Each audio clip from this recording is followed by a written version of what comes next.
وإذ قال إبراهيم رب اجعل هذا البلد آمنا واجنبني وبني أن نعبد الأصنام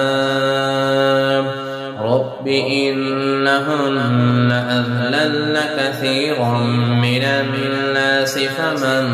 تبعني فإنه مني ومن عصاني فإنك غفور رحيم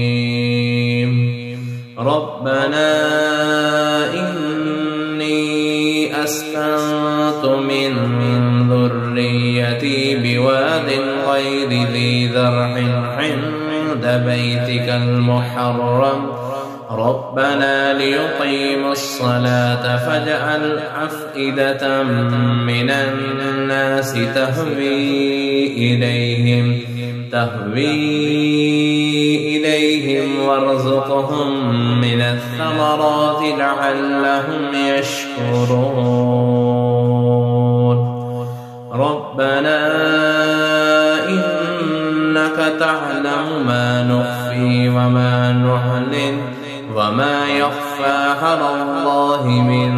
شيء في الأرض ولا في السماء